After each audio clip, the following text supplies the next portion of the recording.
together protected around 1 in 4 jobs. Support is devolved in some areas. The Executive received an additional £5 billion of Barnett funding for COVID, funding a range of interventions, including business rates holidays and small business grants, all providing crucial support to businesses.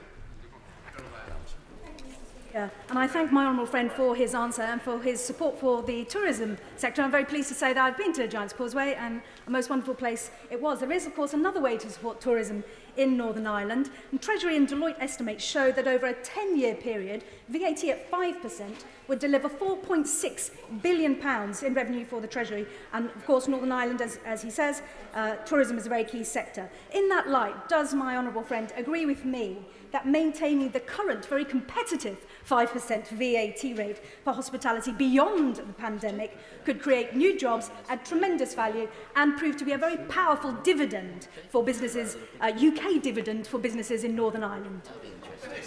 Well, my honourable friend makes a point that I've certainly heard from a number of businesses in Northern Ireland. The government has taken unprecedented measures to support the UK economy through the pandemic, including a temporary VAT reduction to 5% for the tourism and hospitality sectors, extended until the 30th of September. To further help businesses recover and transition back to the standard rate, an interim rate of 12.5% will apply until the 31st of March 2022. Raising £130 billion in 2019-20, VAT is an important source of revenue, vital for funding public services such as health, education and defence. The reduced rate is expensive, costing over £7 billion so far, so a permanently reduced or zero rate would further increase costs to UK taxpayers. Before we move to Prime Minister's questions, I would like to inform the House that it's been just over 60 years since the first ever PMQs, which took place on the 18th of July 1961. On that day, the Speaker at the time was Sir Harry Hilton Foster, who was the last Speaker to die in post, so I hope not to reintroduce that. It was introduced PMQs by informing the House that the Prime Minister, Harold Macmillan, was willing to try this experiment for the remainder of the session. It that be the wish of the House that after 60 years, 12 Prime Ministers, PMQs has become one of the most high-profile events of the parliamentary week and is watched by constituents across the country, followers of UK politics around the world. I think we can say that the experiment has been a success, depending on who was on the answer. But I've got to say, today we mark its 60th anniversary. The Prime Minister will join the questions via video link for obvious reasons, demonstrating that Prime Minister's questions the House can adapt when we need to. I am sure that this final PMQ, before the summer recess, we will have a robust but orderly exchanges and hopefully shortish questions and answers. And finally, before we get underway, I would like to point out that the British Sign Language interpretation of Prime Minister's questions is available to watch on Parliament Live TV. And please, everyone have a good recess after tomorrow. We now come to Sally Ann Hart. One, please, Mr. Speaker. Yeah.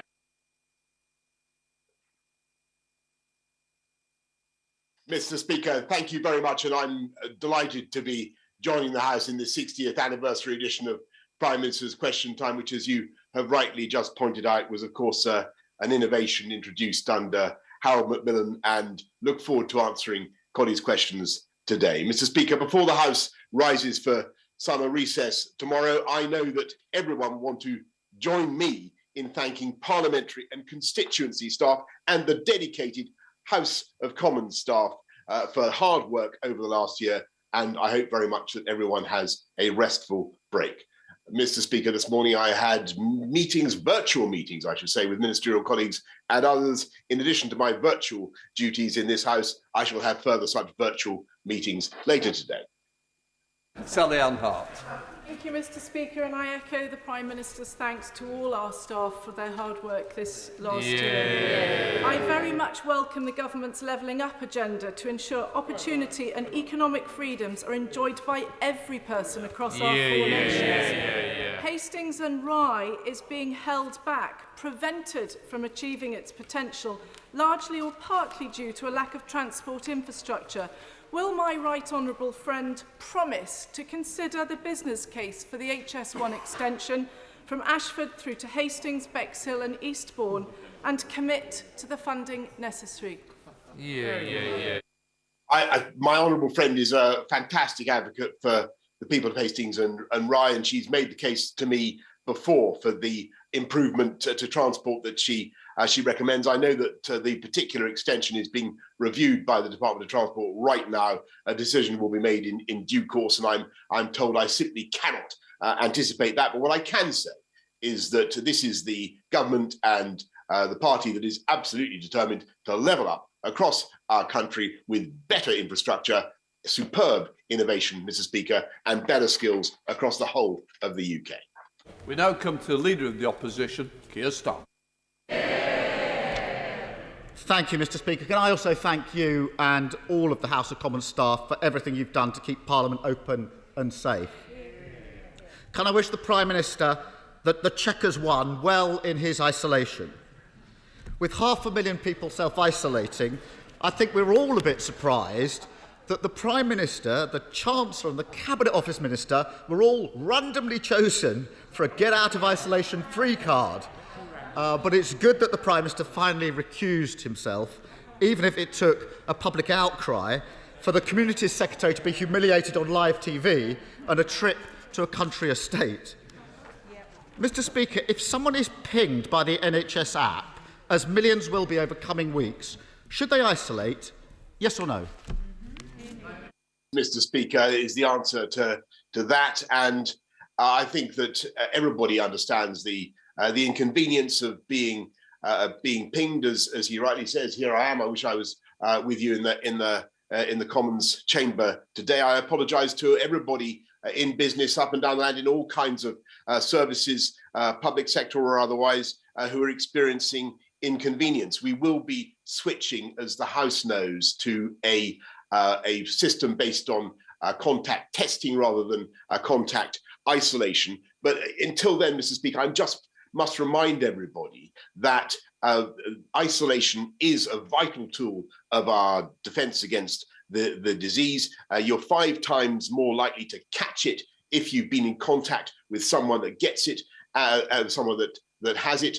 And of course, even if you have been vaccinated, you can still pass it on, though that risk is reduced. And the overwhelming arguments, Mr. Speaker, are for getting a jab. Everybody should get a jab. Keir Starmer. Mr. Speaker, the Prime Minister says that everyone understands the government's position as to what you should do if you're pinged by the NHS app. That's a very interesting answer, because the government's all over the place on this. Yesterday, his business minister said the app was an advisory tool only. Another government minister, and I kid you not, said yesterday the app is just to allow you to make informed decisions. What on earth does that mean? Allow you to make informed decisions. And of course, the Prime Minister and the Chancellor spent the weekend trying to dodge isolation altogether. So, Mr. Speaker, the British people are trying to follow the rules. How can they, when his ministers keep making them up as they go along? No, Mr. Speaker. If I may laboriously repeat the answer that I gave earlier on to the right honourable gentleman, so just to get it into his head yet again, isolation is a very important part of our armoury against COVID. We're going forward, as everybody knows, to a new system on August the 16th, based on testing. But in the meantime, when you're advised to isolate, to protect others and to protect your family against the spread of the disease, then you should do so. And of course, even more important than the isolation campaign is, of course, the vaccination campaign. 3 million people of the 18 to 30 group still to get one. I think the right honourable gentleman's time would be more usefully employed, if I may say so, encouraging everybody to get vaccinated. Keir Starmer. Well, Mr. Speaker, everything may be calm from the Prime Minister's country retreat, but back here, the truth is, we're heading for a summer of chaos. There's a lot of noise, Mr. Speaker. Right? I hope they've all got their NHS app on. Mr. Speaker, we're heading for a summer of chaos. 1 million children were out of school last week. 1 million. And a huge number of businesses are closing because so many staff are self-isolating. So let me turn to the question of exemptions. Yesterday, the messages coming out of number 10 about which businesses and workers might be exempt from isolation changed hour by hour. First, yesterday there was going to be a list, and then there wasn't. And then the Prime Minister's spokesperson said this, and I quote, "We are not seeking to draw lines specifically around who is or who is not exempt." Now, I've read that, and I've reread it several times, Mr. Speaker. I haven't a clue what that means. The Road Haulage Association hit the nail on the head when they said this, and I quote, that it was thought up on the hoof without proper organisation or thought. Now, Mr. Speaker, I know the Prime Minister likes to govern by three-word slogans. I think, Mr. Speaker, I think on the hoof might work pretty well. So, last chance before recess. For millions of workers, this matters. Order. Mr Gullis, I don't need any help or assistance from yourself. The next time you point to your watch, might be better looking at Big Ben outside rather than here. Come on, Keir Starmer. So, Mr. Speaker, last chance before recess. Can the Prime Minister just clear it up which workers and which businesses will be exempt from isolating before the 16th of August? Mr. Speaker, I think this is really pretty feeble stuff from the right honourable gentleman. What's going to be a glorious 60th anniversary edition of PMQs. I've given him the answer in a letter that he had earlier on about the businesses and the sectors of industry that we think that it would be sensible now to exempt. But he can't have it both ways, Mr. Speaker. He attacks the self-isolation system. But as far as I understand the position of the right honourable gentleman when it comes to the roadmap, he actually now this week opposes going forward with step 4 as we have on as we did on Monday. He wants to keep this country, as far as I understand his position, in lockdown. And now which is it? He can't have it both ways. He can't simultaneously, Mr. Speaker, attack. Sorry, Prime Minister. Prime Minister, just a moment. We're really struggling on the sound level. I don't know whether we can actually have the sound level turned up to hear the Prime Minister. I'm sorry. Okay, thank you, Prime Minister. Otherwise, you've got a great stand-in who's quite desperate. But I want to hear this, Prime Minister. Hang on. Do you want me to have another go, Mr. Speaker? Hang on a minute. Is it this thing here? Sir, I want quite well. People were decided to be quite rowdy, but I can hear you now. Continue halfway through. Can you hear me, Mr. Speaker?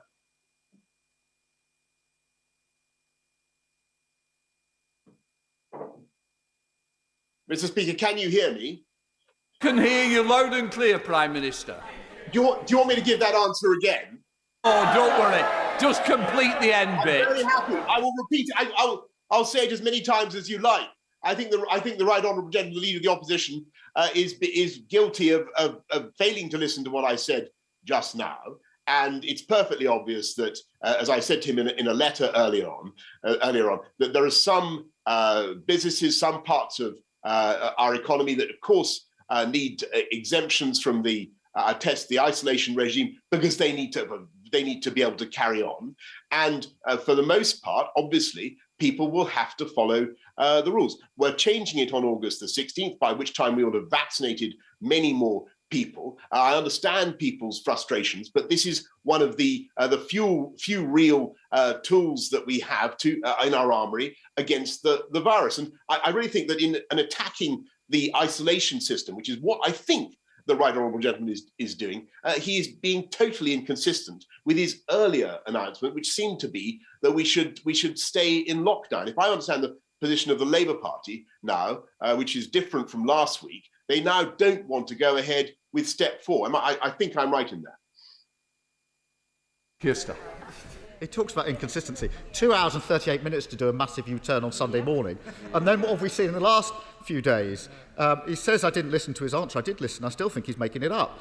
We had completely unclear announcement on Monday about exemptions, had contradictory statements all day yesterday. Now we seem to be back to the confused policy of Monday. How on earth are businesses meant to plan when the Prime Minister keeps chopping and changing like this?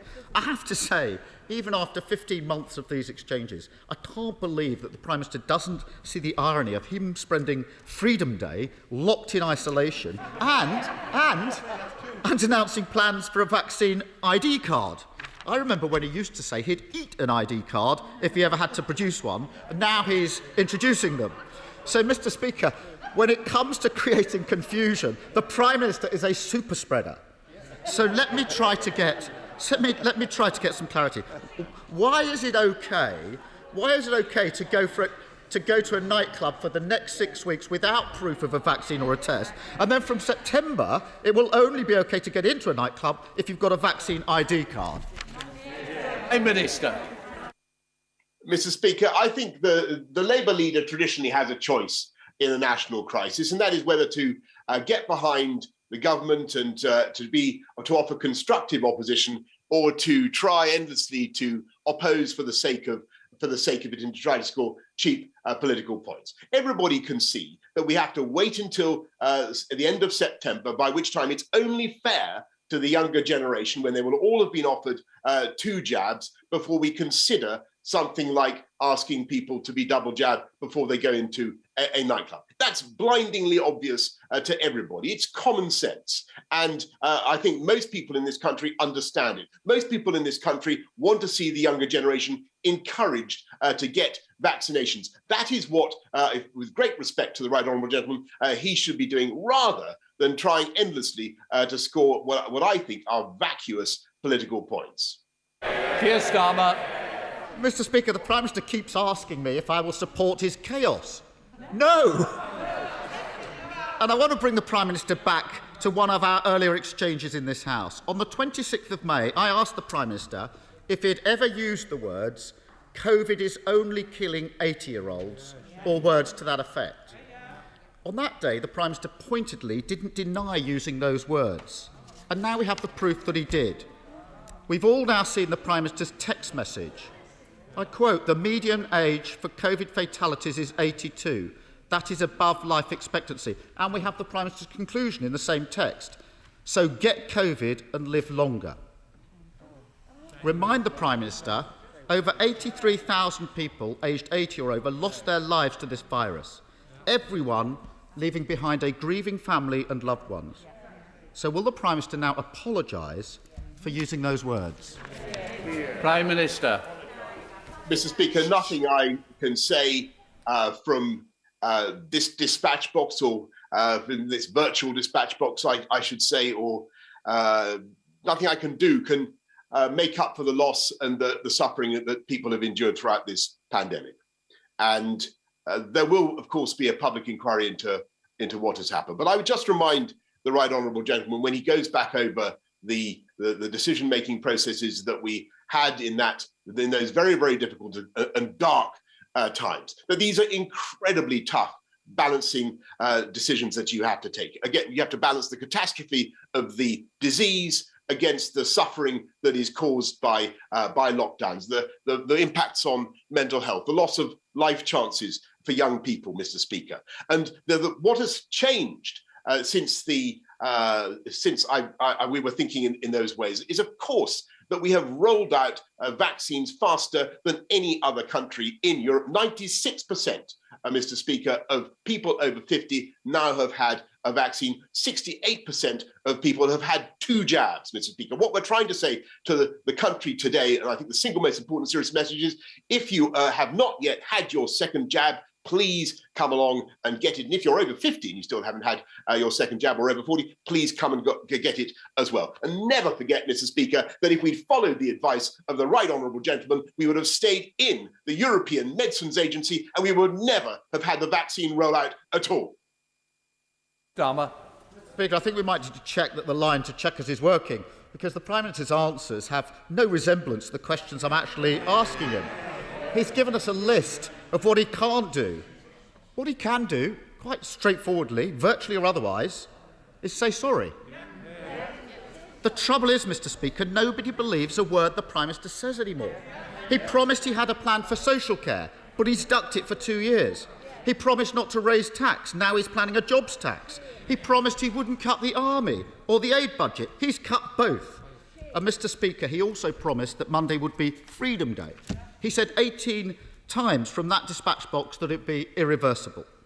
But the truth is, he's let a new variant into the country, he's let cases soar, And he's left us with the highest death toll in Europe, one of the worst hit economies of any major economy. Last week, 1 million kids were off school, businesses are closing, and millions will spend their summer self-isolating. But don't worry, Mr. Speaker, the Prime Minister's got it all under control. Because this morning we read he's got a new 3-word slogan. Keep life moving. You couldn't make it up. Mr. Speaker, isn't it clear there's only 3 words this Prime Minister needs to focus on? Get a grip. Prime Minister. Mr. Speaker, let's look at the position now as it was at the end of last year. And as we come to the end of this parliamentary term, let's be absolutely clear that it is thanks to the vaccine rollout, which, by the way, I never tire of repeating, would have been impossible if we'd followed his advice, that 9 million people have now come off furlough. Unemployment is 2 million lower than predicted. Job vacancies, Mr. Speaker, are 10% higher than they were before the pandemic began. Business insolvencies are lower than before the pandemic began. He wants 3-word slogans, Mr. Speaker. I'll give him a 3-word slogan. Our 3-word slogan is get a jab. And get a jab. And by the way, what we're also doing is help people to get a job. We're turning jabs, jabs, jabs into jobs, jobs, jobs. That's the agenda of this government by taking sensible, cautious decisions, rolling out the vaccines in the way that we have. We have been able to get this country moving and to keep it moving. And I've listened to him very carefully this morning. I have absolutely no idea what he proposes to do instead, except keep us all in some sort of perpetual lockdown and limbo. He has no answer to the question of if not now, when. He has no plan, he has no ideas, and he has no hope, Mr. Speaker. And whilst we in this government are getting on with getting our country through the pandemic and delivering on the people's priorities. Craig Williams. Thank you, Mr. Speaker. The Levelling Up Fund is a very welcome investment in Montgomeryshire. It's a game changer for our county council and critical investment at this very critical time. Specifically, we would like to reopen the Montgomery Canal. It's our levelling up bid.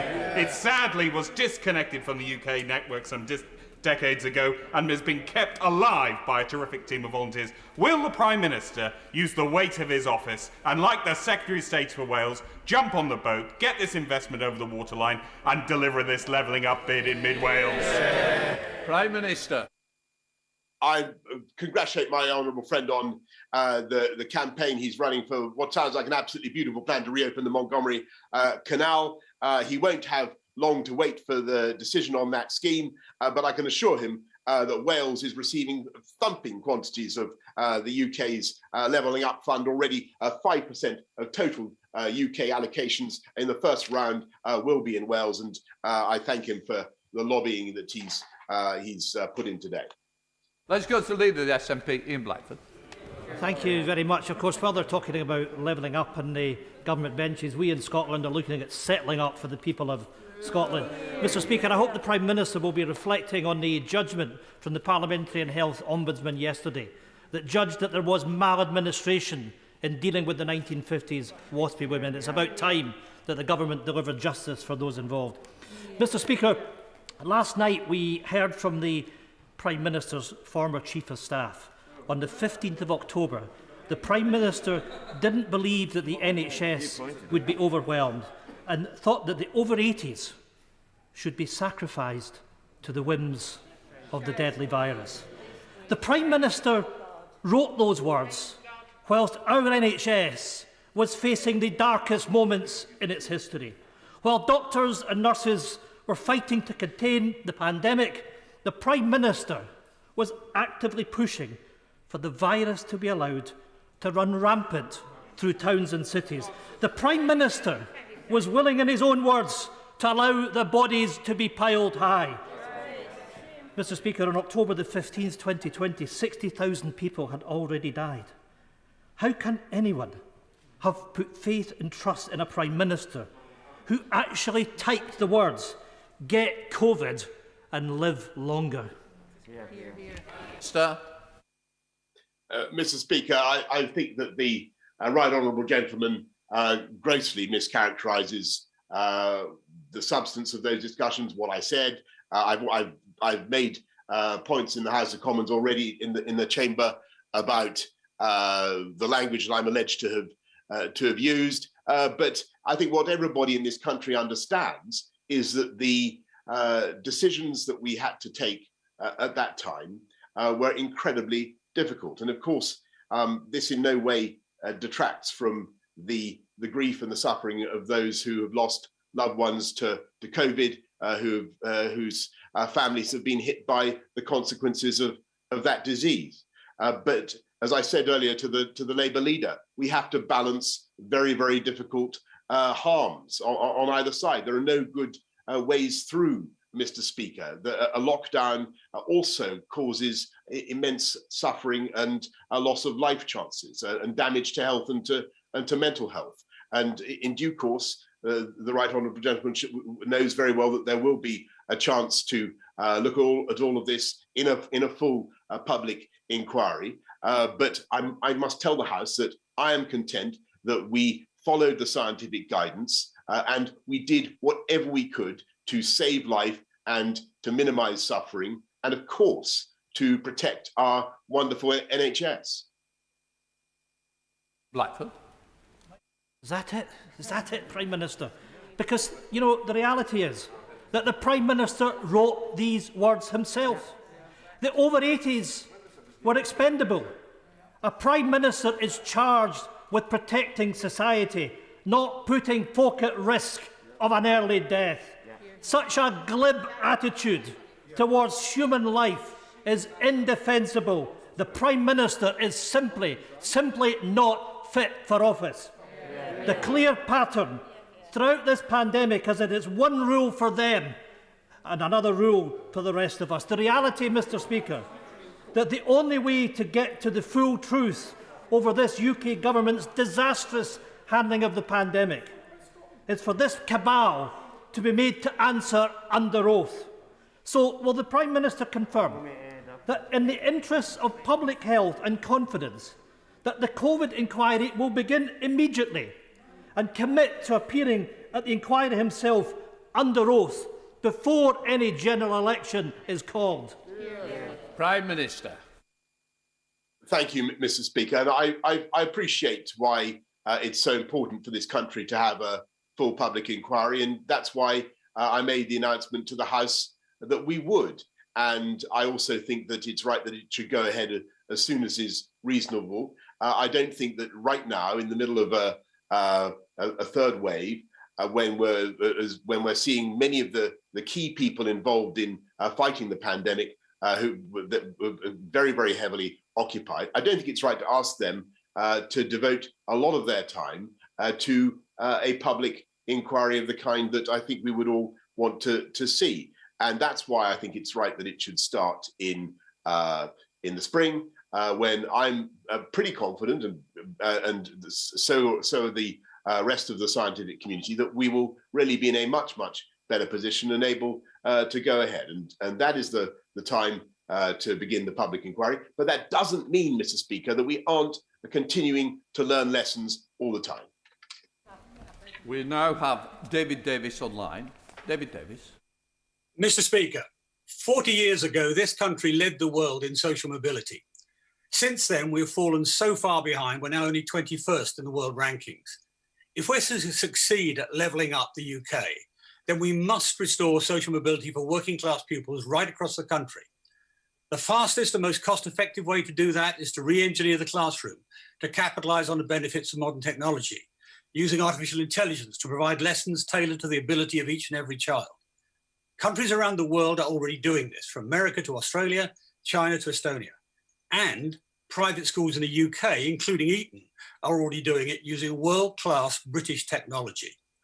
Will the Prime Minister undertake to use modern technologies to give every working class child the opportunity to reach their full potential, opportunity based on their abilities, not on where they grew up or how rich their parents were? Prime Minister. Yes, Mr. Speaker, I'm thankful to my right honourable friend for the personal tutorial he gave me in with using a laptop in the opportunities provided by this type of technology and the massive increase in the cognitive powers of kids that is now made possible by these types of technology. And we are looking at supporting schools across the whole of the UK with this kind of advance as we continue to level up. Sir Geoffrey Donaldson. Mr. Speaker, in light of the judicial ruling in the High Court that the Northern Ireland Protocol repeals Article 6 of the Act of Union, which allows for unimpeded trade within the United Kingdom and between the constituent parts of the UK, what does the Prime Minister intend to do to fully restore the Act of Union for Northern Ireland and remove the Irish Sea border? Prime Minister. I'm grateful to the Right Honourable gentleman, and this is my first opportunity publicly to congratulate him on becoming leader of the DUP. I look forward to working with him and with the whole of the executive in Northern Ireland for the people in Northern Ireland. As we've made clear and as we'll be setting out today, we want to sort out the issues in the protocol. We think there are practical steps you can take to do that.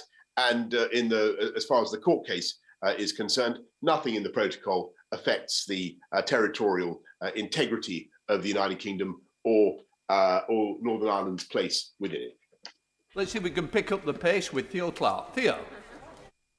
Thank you, Mr. Speaker. Last Friday, I joined local health officials and members of the public at a consultation meeting on maternity services in Staffordshire. Maternity was temporarily suspended at Stafford's County Hospital at the height of the pandemic so that wards could be used to treat COVID-19 patients. But does my right honourable friend agree with me that anyone who wants to give birth at Stafford's County Hospital should be able to do so? Let's go to the Prime Minister. Prime Minister.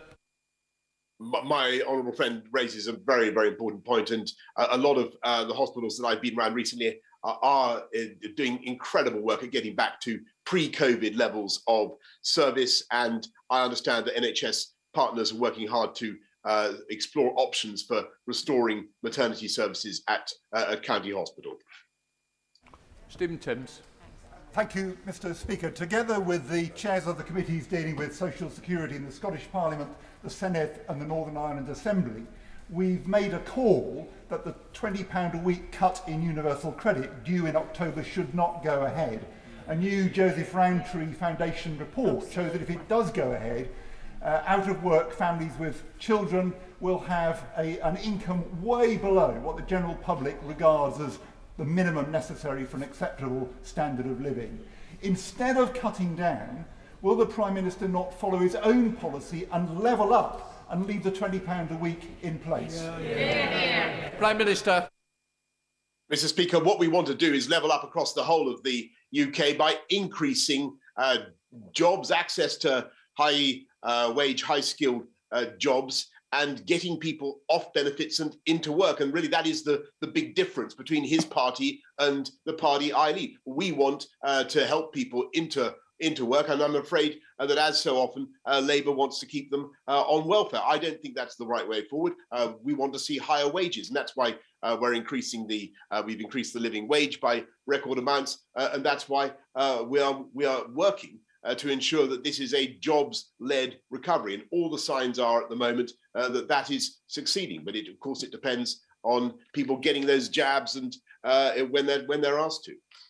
Let's go to Alberta Costa. Alberta. Thank you, Mr. Speaker. I welcome the cautious move to step 4 this week, which has only been made possible due to the fantastic vaccine rollout in South Leicestershire and across our country, and the fact that every adult has now been offered the vaccine. Does my right honourable friend agree with me that if we don't move forward now, we risk opening up later in the autumn or winter when the NHS is under more pressure and children have returned to school, which seems to be the reckless approach of the party opposite? Is spot on. He's completely right. The question for those who attack the current policy is if not now, when? We looked at the data this morning with the chief medical officer, and he pointed out the extraordinary difference in the between the number of people being hospitalized now in the older generations and the number of people who are being hospitalized in previous waves amongst the older generations. Thanks to the vaccine rollout, we have radically changed the way the disease affects our society. It's that change that's enabling us to make the progress that we are. And as he says, if not now, when? Let's go to Rosie Cooper. Rosie. Thank you, Mr. Speaker. The government claims that fires in schools are very rare and are mostly confined to one room or cause little or no damage. The fire at Ashford Primary School in my constituency last month severely damaged 3 rooms, spreading far beyond the original site. This has had a devastating effect on the school, and the pupils now face 18 months of disruption to their education. Would the Prime Minister commit to a mandate that all new build schools and major refurbishments are installed with sprinklers so that schools don't suffer the same fate as Ashford Primary in Ormskirk? Prime Minister. I thank the Honourable Lady very much, and I want to thank also the fire service for their outstanding response to the fire at Ashford Primary School. I'm sorry for the disruption that children are experiencing. We can't be complacent about fires at all, let alone fires in schools, and the Department for Education is consulting on guidance to improve fire safety in schools further. And I would encourage the Honourable Lady to make representations to in that consultation. Margaret Furry. Thank you, Mr. Speaker. One of my constituents has recently attempted to sell a house only for the surveyor and estate agent to inform him that they require an external wall system certificate. However, under current Royal Institute of Chartered Surveyors guidance, an EWS 1 form should not be expected for properties and buildings under 18 metres high, which includes my constituent's property in Cambuslang. Will the Prime Minister clarify if the UK Government intends to take any steps to ensure lenders and others adhere to RICS guidance on EWS 1 forms, and will he meet with me to discuss how I can assist my constituent? Prime Minister. The Honourable Lady makes an extremely important point, and that's why my Right Honourable friend, the Housing Secretary, will be making a statement to the House shortly, because we must be clear that the risk from fire to life in homes is very, very low, and leaseholders should not be trapped in their properties, unable to buy or to sell because their properties have been unfairly maligned in that way. And lenders and valuers should not be asking for EWS 1 forms on buildings below 18 metres. My Right Honourable friend, the Housing Secretary, will be setting out more in a bit later on about how we propose to ensure that that doesn't happen. Thank you, Mr. Speaker. Dame Vera Lynn did so much for our nation. Now a fitting memorial is planned on the White Cliffs of Dover. To ensure this national icon continues to be celebrated for decades to come. Does my Right Honourable friend, the Prime Minister, agree that Dame Vera was a great inspiration to women, showing the difference we can make and her contribution throughout the whole of her life to our national life? Will he extend his support to this important Dame Vera Lynn National Memorial Project? Prime Minister, I think we could all unite. Yes, I think, Mr. Speaker, this is a pretty safe bet for everybody. We all remember and love the songs of Dame Vera Lynn, and she brought the whole country together at a pretty dark time, and is a great inspiration for many, many people. And I thank my honourable friend for the campaign that she's leading for a fitting memorial, and very happy to support it. Abraham. Thank you, Mr. Speaker. Mr. Speaker, since July 2019, the Department for Work and Pensions have undertaken 124 internal process reviews following the deaths, Mr. Speaker, of 97 claimants, and 27 where claimants suffered serious harm, a threefold increase since 2012. Not once was this mentioned in the Health and Green Disability paper last night. Many believe that this is just the tip of the iceberg, and many also believe that the government can no longer keep marking their own homework. We need to understand the true scale and causes of these deaths in an independent public inquiry. So will the Prime Minister meet with me and with the delegation of bereaved relatives to discuss this. I thank the Honourable Lady very much, and I hope the House will forgive me if I say I didn't catch every word of what she said, but I believe that she was referring to the tragic death of those who are claiming benefits, and I'm certainly determined to make sure that she gets a full account of what we're doing to put this right, and that she will meet with the relevant minister as soon as that can be arranged. Corin. Thank you, Mr. Speaker. Last week I met with one of Truro's daffodil farmers, and there is real concern in the industry that they won't be able to have their daffodil pickers in the fields this January. Now, I know the DWP is working with the Duchy College and is hoping to run a local sector-based work academy, but this is a complex issue. We're requiring a long-term solution, and I wonder if my right honourable friend, the Prime Minister, would meet with me and other Cornish MPs to see how we could resolve this long-term. Prime Minister. I'm only happy to meet my honourable friend at any time, but I can assure her that we want to find the workforce to pick the flowers, the beautiful Cornish daffodils that should not be born to blush unseen, as it were. If I remember the quote right, they should be properly picked, and in addition to developing the local developing the local labour force and making sure that we line up younger people or people across Cornwall with the opportunities that there are. She must not forget that thanks to the EU settlement scheme, there are 6 million EU nationals still entitled to live and work in this country who have taken advantage of that scheme, and never let it be said that we've done an injustice to that group. Thank you, Mr. Speaker. Local residents in Lancaster are opposing the conversion of a popular local pub, the Britannia, into a 10-bed student-let. Now, the Housing Secretary says that the current planning system doesn't give people influence over local developments, but his party's Developers Charter gags local residents and hands power to a Whitehall-appointed board of developers, resulting in low-quality, unaffordable housing. So isn't this the case of the Prime Minister paying back his party's developer paymasters by selling out local communities? Prime Minister.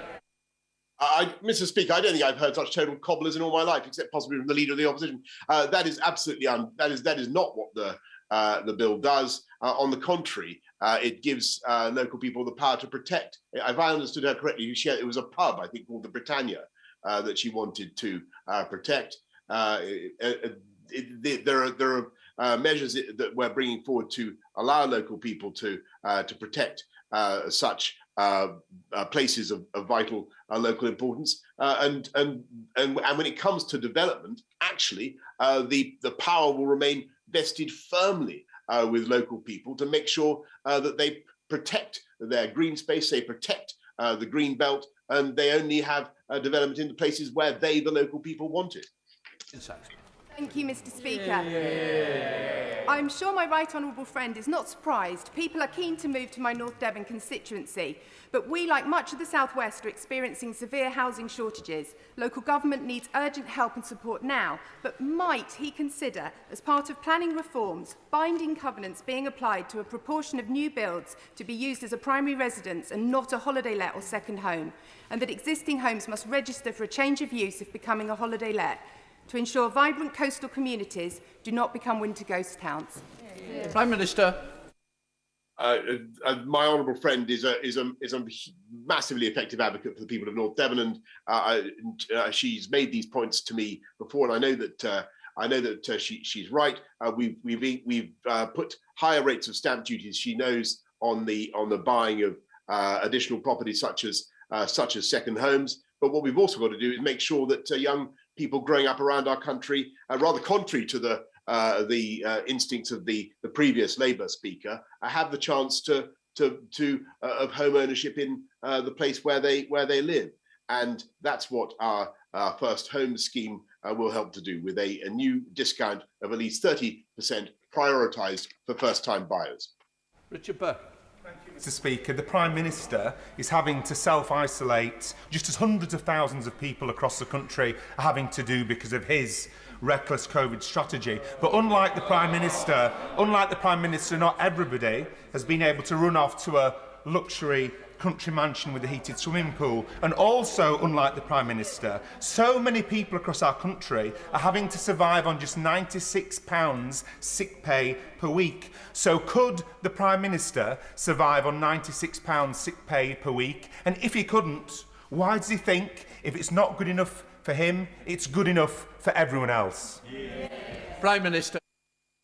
Mr. Speaker, he's quite wrong because everybody who's self-isolating is entitled, in addition to the equivalent of the living wage and statutory sick pay, they're entitled also to help in extreme circumstances from their local councils, and also to a £500 payment to help them with self-isolation. And it remains absolutely vital that everybody does it.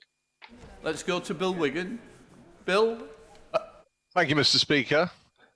Given the global pandemic, public criticism of my right honourable friend's extraordinary leadership should be dismissed. He put the lives of my constituents first and has had to adapt to the lessons that COVID-19 has taught us. Sadly, the same cannot be said for the handling of tuberculosis by DEFRA. Will my right honourable friend meet me to discuss the current TB strategy and how we can improve it? Prime Minister.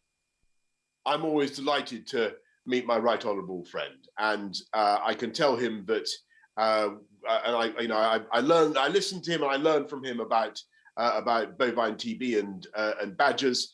We do think that the badger cull has led to a reduction in the disease, but nobody wants to continue, and I'm sure that my honourable friend doesn't want to continue with the cull of a protected species, beautiful mammals, indefinitely. And so I do think it's a good thing that we're accelerating other elements of our strategy, particularly vaccination. I must tell him I do think that is the right way forward, and I do think we should begin, if we can, to phase out badger culling in this country.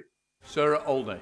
Thank you very much, Mr. Speaker. Mr. Speaker, 1 million children, including my own daughter, were out of school last week due to the need to self-isolate when there's a positive test confirmed in their bubble. Can I firstly just pay tribute to all the teachers, both in my constituency and across the country, who have done incredible work in keeping learning going under such difficult circumstances.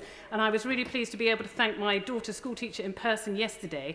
Can the PM confirm that the government's approach to managing this pandemic will guarantee that all children will have an uninterrupted academic year when they return to school after the summer break?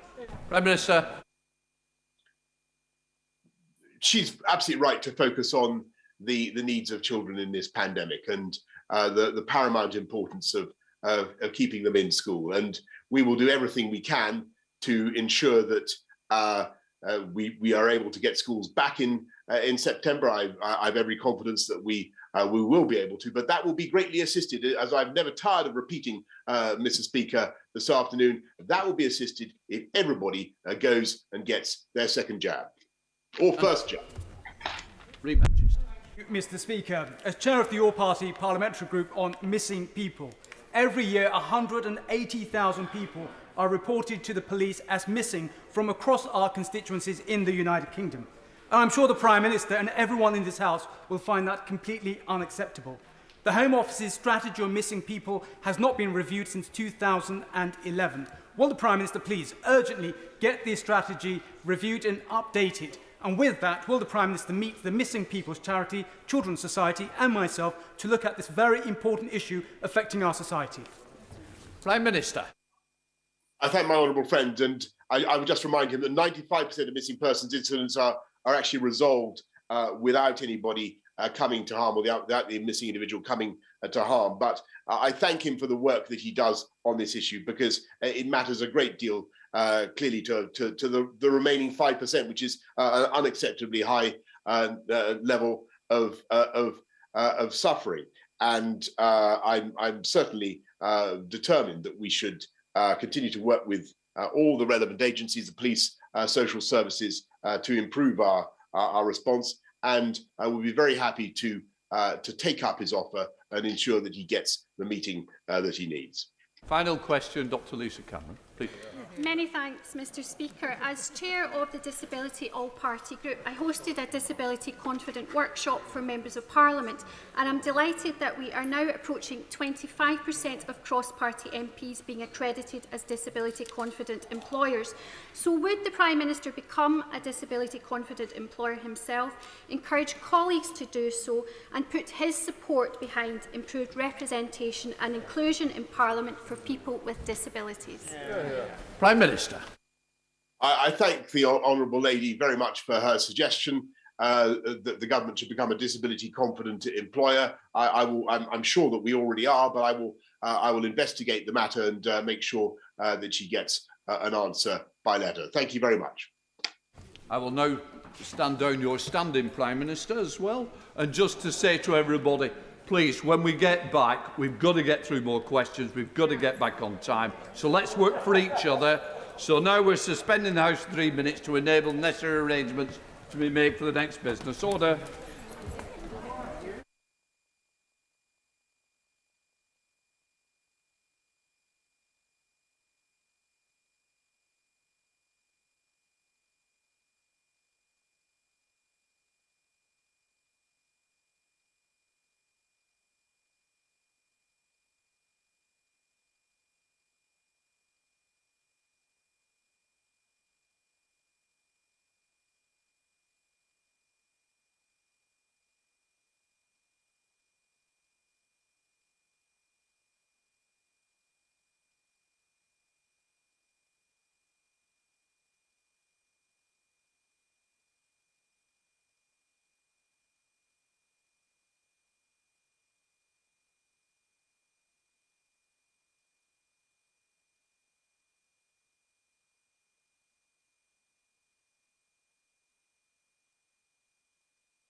Order.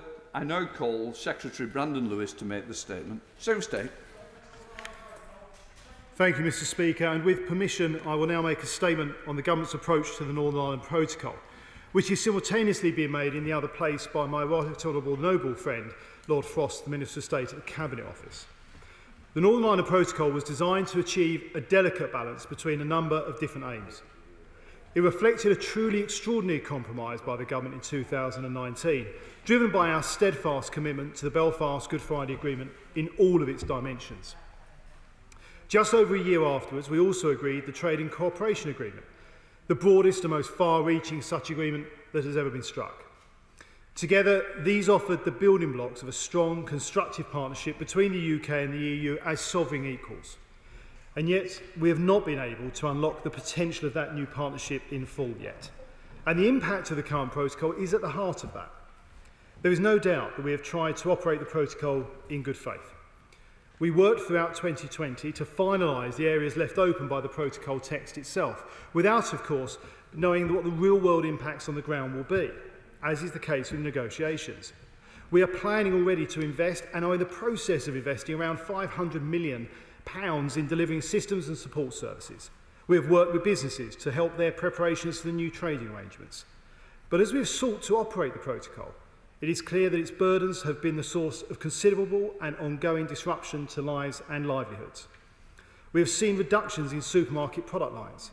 We have seen more than 200 suppliers decide they would no longer sell to Northern Ireland.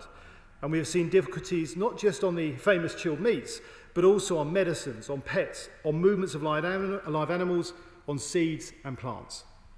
Nowhere is this more visible than in the fact that the Northern Ireland Protocol means that Northern Ireland accounts for 20% of all the EU documentary checks on products of animal origin, despite a population of only 1.8 million people. What is worse, these burdens will get worse, not improve over time, as the grace periods expire, leaving businesses facing ever more unsustainable burdens. These impacts risk being felt in the fabric of our union too. All dimensions of the Belfast Good Friday Agreement need to be respected. Northern Ireland's integral place in our United Kingdom just as much as the North-South dimension. Yet there is a growing sense in Northern Ireland that we have not found this balance. Seen in an ongoing political climate, a difficult one, protests and regrettable instances of disorder, and strains within a power-sharing executive already dealing with an unprecedented pandemic. We have worked with the EU to try to address these challenges. Some avenues for progress have been identified in certain areas, but overall these discussions have not got to the heart of the problem. Put simply, we cannot go on as we are. We have therefore had to consider all our options. In particular, we have looked carefully at the safeguards provided by Article 16 of the Protocol. They exist to deal with the significant societal and economic difficulties, as well as trade diversion. And there has been significant disruption to east-west trade, a significant increase in trade on the island of Ireland as companies change supply chains, and considerable disruption to everyday lives. There has also been societal instability, seen most regrettably with the disorder across Northern Ireland at Easter. Indeed, what can be seen as a false but raw perception in the unionist community of separation from the rest of the United Kingdom has had profound political consequences. These are very serious effects which have put people, businesses and the institutions of the Belfast Good Friday Agreement under strain. It is plainly clear that the circumstances exist to justify the use of Article 16. Nevertheless, we have concluded that this is not the right moment to do so. Instead, we see an opportunity to proceed differently, to find a new path, to seek to agree with the EU, through negotiations, a new balance in our arrangements covering Northern Ireland to the benefit of all. And it is in that spirit that today's command paper outlines the new balance we wish to find. It is a balance which needs to ensure that goods can circulate much more freely within the UK customs territory, whilst ensuring that full processes are applied to goods destined for the EU. It's a balance which needs to enable all in Northern Ireland to continue to have normal access to goods from the rest of the UK by allowing goods meeting both the UK and EU standards to circulate there. And it's a balance which needs to normalise the basis of the protocol's governance, so that the relationship between us and the EU is no longer policed by the EU institutions and the Court of Justice, We should return to a normal treaty framework, similar to other international agreements, that is more conducive to the sense of genuine and equitable partnership that we seek. We also recognise our share of responsibility in helping the EU protect its single market. We are willing to explore exceptional arrangements around data sharing and cooperation and penalties in legislation to deter those looking to move non-compliant products from Northern Ireland to Ireland. And I repeat, all of this is entirely consistent with maintaining an open border without infrastructure or checks between Ireland and Northern Ireland. These proposals will require significant change to the Northern Ireland Protocol. We do not shy away from that. We believe such change is necessary to deal with the situation we now face. We look to open a discussion on these proposals urgently. At the same time, we must provide certainty and stability for businesses as we do so. So we believe we should also quickly agree a standstill period, including maintaining the operation of grace periods in force and a freeze on existing legal actions and processes to ensure there is room to negotiate and to provide a genuine signal of good intent to find ways forward. Mr. Speaker, the difficulties we have in operating the Northern Ireland Protocol are now the main obstacle to building a relationship with the EU that reflects our strong common interests and values. Instead of that, we're seeing a relationship that is being punctuated with legal challenges and characterised by disagreement and mistrust. We do not want that pattern to be set, not least of all because it does not support stability in Northern Ireland. It is now the time to work to establish a new balance, which both the UK and the EU can invest in, to provide a platform for peace and prosperity in Northern Ireland and allow us to set out on a new path of partnership with the EU. We have today set out an approach which we believe can do just that. We urge the EU to look at it with fresh eyes and work with us to seize this opportunity and put our relations on a better footing. We stand ready to deliver the brighter future that is within reach. And I commend this statement to the House. Now come to Shadow Secretary of State, Louise Hay. Mr. Speaker, and can I thank the Secretary of State for advance sight of his statement. Almost 2 years ago, this Prime Minister negotiated every dot and comma of the Northern Ireland Protocol. He said it would mean no checks between Great Britain and Northern Ireland. He described it as an ingenious solution in perfect conformity with the Good Friday Agreement. And he was not alone. The Lord Frost said he was pleased and proud to secure this excellent deal for the UK. And the Secretary of State wrote that it would allow all businesses to trade unhindered across the UK.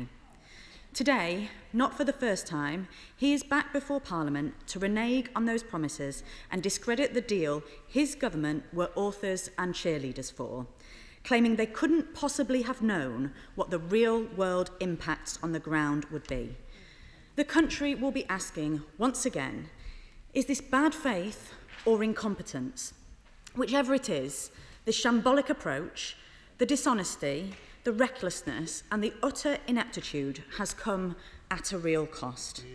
It has destroyed trust in the UK government, an essential component of the Belfast Good Friday Agreement. It has fanned the flames of instability. And as ever, in the middle of this are the communities and businesses of Northern Ireland who have been repeatedly failed. Because today, ahead of another difficult summer, a resolution is further away than ever. Today, businesses and communities needed reassurance. They needed to see the Secretary of State announce to this House an agreement on a sustainable way forward that will fix the problems the Prime Minister created. Instead, they have more political brinkmanship, more threats to tear up the protocol with nothing to take its place. Communities are tired of these games from a government they have totally lost trust in.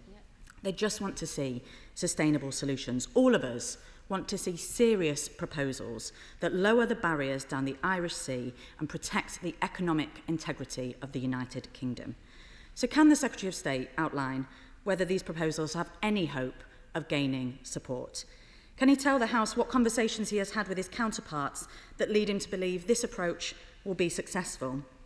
How did the Taoiseach respond to his call with the Prime Minister yesterday, given the government's strategy so far has left Anglo-Irish relations at an all-time low?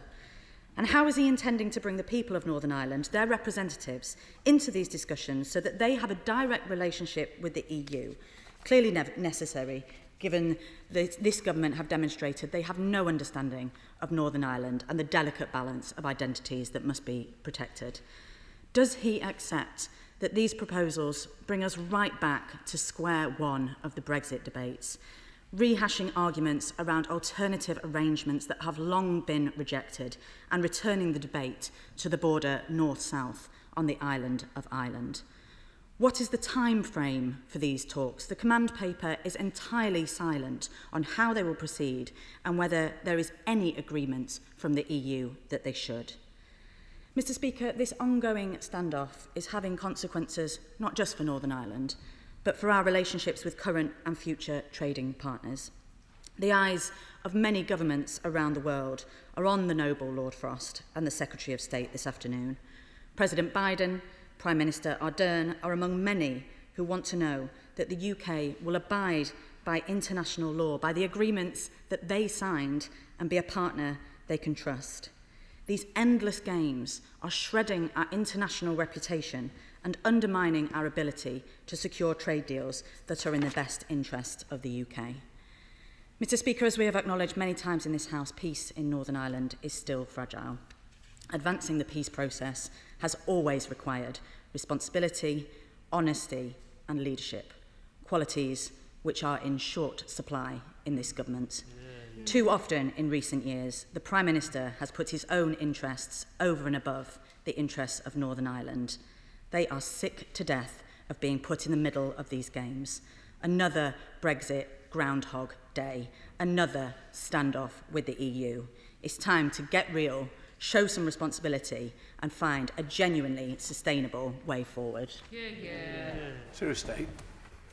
Thank you, Mr. Speaker. Well, I was kind of waiting in there for a point at which the Honourable Lady would actually stand up for the United Kingdom and the people of Northern Ireland in getting a solution. And I would just say to her that I would remind her that one of the things she may want to think about doing is joining the UK government in terms of making the point to the EU that they also have a responsibility which they have previously accepted, but actually they need to deliver on in terms of the people of Northern Ireland. In January, there was an agreement to work at pace. We're now in July and issues remain unresolved. We saw the attempt to trigger Article 16 by the EU in a way that for many detrimentally affected the institutions or the sense of feeling around the institutions of the Good Friday Belfast Agreement, and we are still dealing with the fallout from that action. That's just a reality of where we are. And we want the EU to engage with these proposals. We have sought for the EU to engage in proposals in good faith, a dozen or more papers that we have put to them about ways to move forward. The reality of where we are now is instead of having a continual piecemeal approach and dealing with things as we go along and coming up against these grace periods that cause disruption for businesses and communities, we think it is right to take an approach that deals with the problem in the round, not just the symptoms, but the underlying problem that we need to see corrected. And I would suggest that the opposition would do better to defend the people of Northern Ireland and the UK than to continue to defend the EU in the actions they take to undermine the strength of the integral market of the people of the United Kingdom. We do have good relationships, and I have good relationships, as does the Prime Minister, with our counterparts, both the Taoiseach and his ministers, the Foreign Minister and the Trustee in Ireland, and we continue to develop on those. And I would just say to the Honourable Lady that it is a bit rich for her to talk to us about understanding Northern Ireland, when not only do prominent members of her own party, including the former Home Secretary, claim that Labour is not even a unionist party, but this is a party in Labour that doesn't even stand candidates in Northern Ireland. We will continue to do what is right for the United Kingdom. We want to work with our partners in the EU. When people get a chance to read through the command paper, they will see that we are not taking the opportunity to trigger Article 16 because we want to work in partnership, find a solution to all of these problems that work for people in Northern Ireland. And at the moment, when you've even got the Chief Rabbi and the President of the Board of Deputies coming together to make it clear the substantial problems of the Jewish community in Northern Ireland, it should make it clear this is a problem for communities right across Northern Ireland, and we have a duty to resolve it, not play politics with it. Let's go to Sir William Cash. Sir William. Thank you, Mr. Speaker. Under the current arrangements, which have just been announced, I greatly welcome the Prime Minister's, Lord Frost's and the Secretary of State's realistic and reasonable approach. Does my right honourable friend agree that in the unique circumstances of Northern Ireland, as set out in the protocol, the EU must understand that having recently and democratically left the EU, the United Kingdom rejects the EU's legalistic intransigence, but will continue to negotiate in the short term on the clear understanding that our national interest requires equal reasonableness and realism by the EU, or the government will take the necessary steps just outlined by the Secretary of State, and that the government means what it says. My honourable friend is absolutely right. We do want to take that approach. The reality of the outworkings of the protocol in practice is they are having a detrimental effect. And this is one of the key things in the opening parts of the protocol itself, that we would not disrupt the everyday lives of people in their communities. And regardless of people's constitutional view in Northern Ireland, this is having an impact. That's why the First Minister has also pointed to issues that she wants to see resolved in the protocol itself as well as obviously people across the communities having issues. We need to get this resolved for all of the people of Northern Ireland, and my honourable friend is absolutely right. We need to do this in a realistic way, recognising the challenges on the ground, and to deal with it as partners with the EU in a way that can deliver for the people of Northern Ireland, and understanding that, of course, Northern Ireland is an integral part of the United Kingdom. We now go to SNP spokesperson Richard Thompson. Richard. Thank you, Mr. Speaker, and can I thank the Secretary of State for advance sight of his statement. Let's not lose sight. A protocol setting the terms of trade has only been made necessary because of an EU withdrawal agreement, which the Prime Minister, irrespective as to its entirely foreseeable impact in Northern Ireland, defined the parameters of himself and then signed up to freely. Now, everybody knows that Article 16 exists, but the continued threats for the UK government to deploy it have worn so thin as to be utterly transparent in every sense, and can be doing little to help increase the trust and confidence necessary for the government to achieve its stated objectives. And let's also be clear, if we move from the current agreement, then there will have to be another put in place, which is likely to differ in substance, to use a phrase, only in limited and specific ways from that which it will be replacing. So if the UK government wishes to return to the freest possible conditions for movement of goods between GB and Northern Ireland, consistent with its international obligations, it could sign up right now to a dynamic deal on food and animal welfare standards.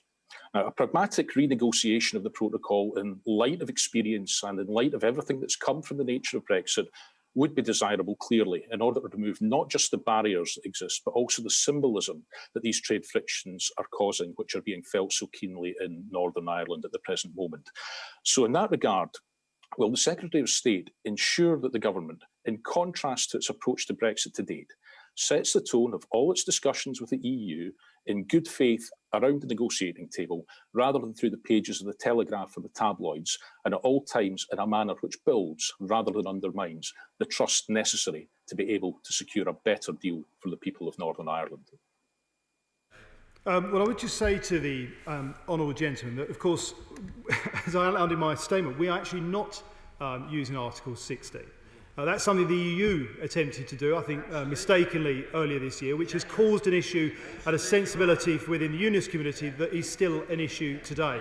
And I would suggest that he should sometimes just stand up a bit more for people of Northern Ireland across the UK as his speaker on this issue, rather than just for the EU. Because when he talks about talking to the media, it is a bit odd for us when we're dealing with the EU to get told by a journalist about a plan for medicines or plan for chilled meats, and it could be days or weeks later before we formally hear from the EU. We do want to work with the EU. That's why we're proposing, as we have done today in our command paper, a way to move forward, to work together, to resolve the core problems, rather than continually dealing individually with these symptoms that continues to build those issues around trust and frustration.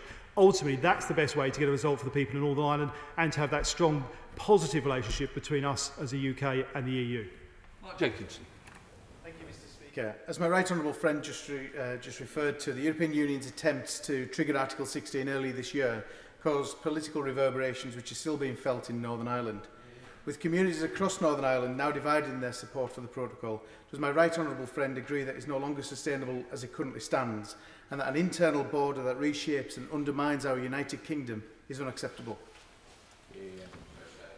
Friend makes an important point, and I referenced earlier on the First Minister's using this. I have to say the Deputy First Minister as well has been very clear. There are issues with the protocol that need to be resolved. I can't really remember a single person in Northern Ireland who we've spoken to in the business community or the political community who hasn't identified there are at least some issues that need to be resolved. But there might be differences of opinion about how to do that and the degree of that. We want to do that by agreement with the European Union, and recognising the sovereignty of the integral market of the United Kingdom, and to do so in a way that means that consumers and businesses in Northern Ireland can go about their lives, enjoying their lives in the way they always have done as citizens of the United Kingdom. Sir Jeffrey Donaldson. We welcome the acceptance by the government that the protocol is not working, that it is causing real harm to our economy in Northern Ireland and is simply not sustainable. The statement today is a welcome and significant and important first step. To be clear, Mr. Speaker, tinkering around the edges simply doesn't work. And I trust that the EU will approach new negotiations in good faith and recognise the need to enter into new arrangements that remove the Irish sea border. For our part, we will apply our 7 tests against any outcome to this process. So will the Secretary of State assure the House that these negotiations will not be dragged out, and if unsuccessful, that the Government will invoke Article 16 to introduce measures that provide for free movement of goods from Great Britain to Northern Ireland, ensure that products complying with British standards are available in Northern Ireland, and that the principle of consent is fully respected and Northern Ireland's place within the United Kingdom is properly and legally protected.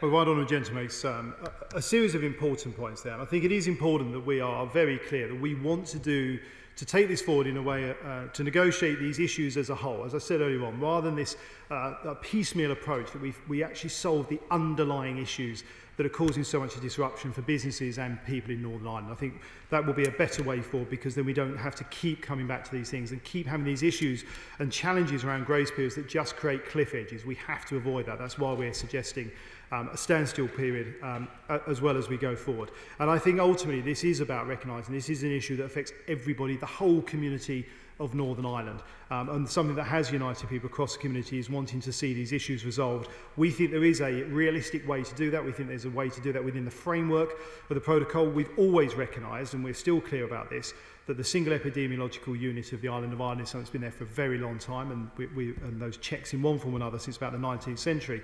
But we've got to find a way, and we believe there is a way to do this, that ensures that products that are moving from Great Britain to Northern Ireland to be used and consumed in Northern Ireland can flow in the way they would with any other part of the United Kingdom, whilst fulfilling our responsibilities to the EU in terms of helping them ensure they can protect their single market. Thank you, Mr. Speaker. And can I welcome the Secretary of State's statement today, which I think is balanced and pragmatic.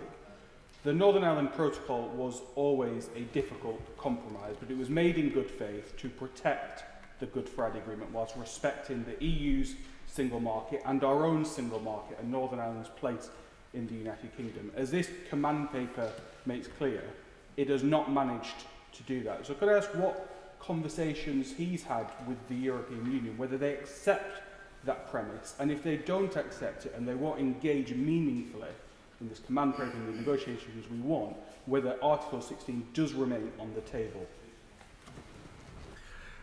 Well, I say to my honourable friend, obviously, as we've always said, we can't take any options off the table, but we want to work through this in a negotiated way to get a realistic solution that actually delivers for people in Northern Ireland. And I would say to him that we have obviously been speaking consistently over this year, both Lord Foster and myself, with obviously the Cabinet Office lead on the negotiation around the protocol, but with the European Commissioner, with Maroš Šefčovič directly. And I think the European Commission do recognise there are issues that need to be resolved. The challenge we have had is actually getting agreement on those resolutions. And one of the reasons we took the action we took back in March to extend the grace periods was because we got to a point where we needed an agreement in order to be able to ensure we were able to keep food products on the shelves. And it was interesting at the time when we saw the EU not complaining about the process, the issues we were dealing with, but actually the fact we hadn't done it by agreement. And this comes to a point the Honourable Lady made in her opening remarks. To work by agreement, ultimately we need the EU, our partners, to also come to agree things in the first place. But we haven't managed to achieve that yet, but I am hopeful that with where we are now and with the proposal we're putting forward, there's, as I say, a realistic way to do that in the months ahead. We come to Colin Eastwood. Colin. Thank you, Mr. Speaker. Northern Ireland is uniquely placed to prosper from this deal. That's a direct quote from the Secretary of State last Christmas Eve. Then, on New Year's Day, he said, "There is no Irish sea border. The government and businesses are keeping goods flowing freely between GB and NI." But then, earlier this month, he said, the current arrangements could corrode the link between Northern Ireland and the rest of the United Kingdom. This statement, Mr. Speaker, is the second attempt in 1 week that this government has made to distance itself from agreements that they have negotiated. Why does he think that any other country or any person in Northern Ireland would trust anything that this government says from this day forward. Well, I would actually say to the Honourable Gentleman, if we look at the implications and the outworkings of the protocol, it's something that's a frustration and a problem for people across communities. I think it would be wrong of us as a government to not recognise there are problems with the protocol in the way that it is being implemented on the ground that are causing problems for consumers and for businesses. I can't believe for a moment that he would want the government to sit back and see that continue and see his constituents be detrimentally affected by the way the EU wants to see this implemented, and that's why I think it is important that we find a way forward to deliver this in a way that works for people across all of Northern Ireland. Let's go to Sir Bernard Jenkins. Mr. Speaker. Thank you, Mr. Speaker. May I very much welcome my right honourable friend's statement and today's white paper. Is he aware of anybody serious who now doubts that the protocol is failing in its own terms by causing, to use the words from the protocol, serious economic and societal difficulties and diversion of trade, which is a threat to the Belfast Good Friday Agreement? Well, the answer is no. And is that what the EU intended when they signed this protocol? Of course not. And that's why all parties should now be able to accept, including the EU, that this is, as the government now does, that this protocol is not working. So can I commend his cautious and reasonable and responsible approach that we're absolutely right to try everything to bring the EU to the negotiating table. But how long have we got before we have to act to safeguard peace and security and political stability in Northern Ireland? Dave. Well, my honourable friend makes an important point. I think it is right. And I do think the EU do recognise and want to ensure that we get the right outcome for the people of Northern Ireland. I think they do recognise the sensitivities there. But that's why it's important we deal with the core problem underlying all of the symptoms that we are seeing. And he's also absolutely right around the stability in Northern Ireland. When we are seeing people being very clear, people who are party to the agreement of the Good Friday Belfast Agreement, being very clear about the disruption this causes and the threat this is to the Good Friday Belfast Agreement, it is right that we listen to that. And I think it is right that we get to work on this with the European Union in a spirit of partnership to find a solution to those core problems. Bearing in mind, as I say, there's the protocol itself, the framework of the protocol. If you imagine a place where that's delivering in the way that was always intended with that free flow of goods, then you really do have a huge economic opportunity for the people of Northern Ireland. We need to get to that space in order for it to be something that is sustainable and has the consent of the whole community of Northern Ireland. Let's go to Stephen Farry. Stephen. Thank you, Mr. Speaker. This statement is full of bluster and a rewriting of history. It creates more uncertainty and instability. The government is choosing confrontation rather than adopting the obvious solution on the table, which is a comprehensive veterinary agreement.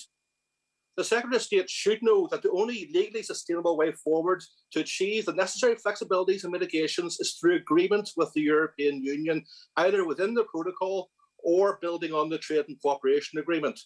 So does the Secretary of State recognise that achieving that requires the trust to be built and sustained? But all of the government's actions around the protocol this year have undermined that, including today the empty threat around Article 16.